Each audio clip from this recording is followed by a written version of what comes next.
When did you come to meet or know of Dr. Nandipha Magudumane? I met her on social media around 2015, and we had similar interest. Of course, we're both medical doctors, we family women, we love fashion, travel, and our devotion to God, it was literally her biblical verses on Instagram that she would post, and that would literally draw me to her or draw ourselves to each other. And yeah, we just clicked and we started DMing, and it went into WhatsApp.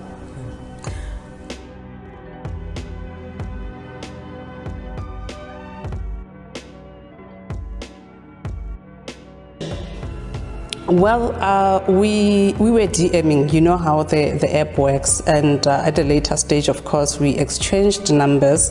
However, I'm busy. I don't really have the most balanced schedule. I'm forever entangled in competing priorities between my medical practice, my community projects, and my family. So I never really had time to meet up in person. So I never really had time to meet up in person. So I never really had time to meet up in person.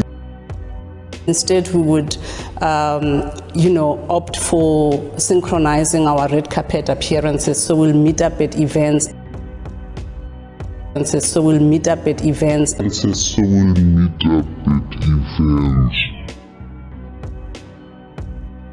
But never at a closed space, as in at our sacred spaces or our homes, no.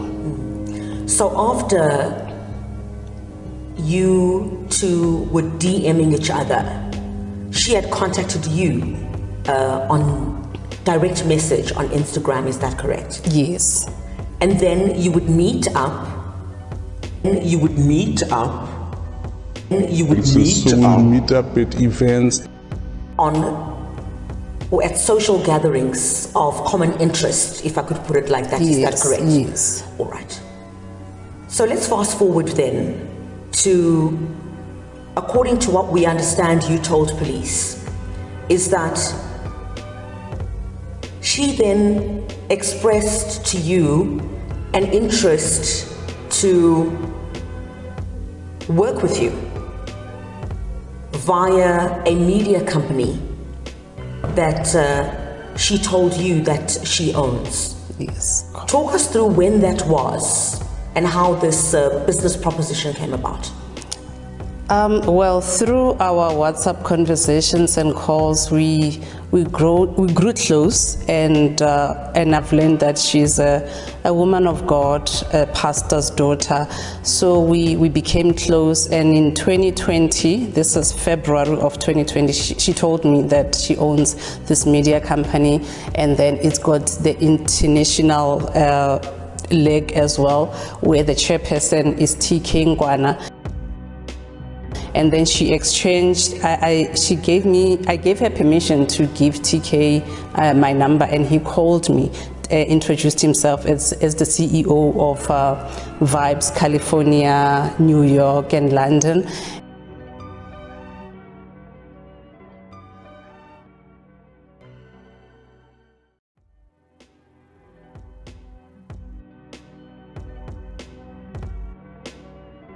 And we spoke about my brand, which is centered around women empowerment, which is centered around philanthropy, and how they can actually expand it, and how they can actually help me, fund the work that I've already been doing with the foundation. They then promised that they can bring the likes of Oprah Winfrey to be at like your conferences, your woman empowerment conferences.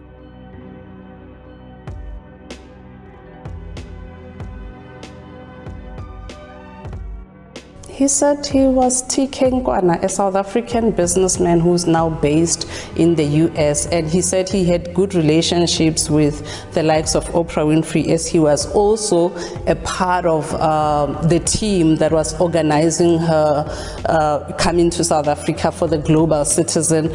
And yeah, that was TK Nkwana, and even the contracts, everything is like US and London, so that's...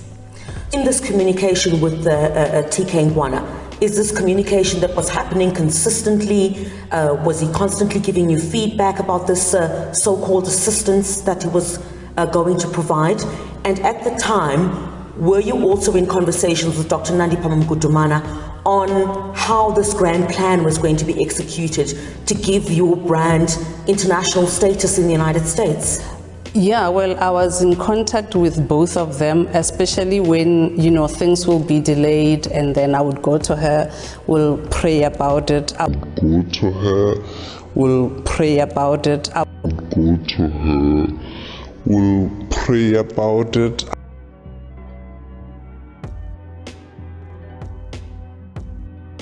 I would call her and we'll pray about it. And I was in constantly contacted by TK to give me the feedback, because I wanted to know every move, where we are in terms of the conference.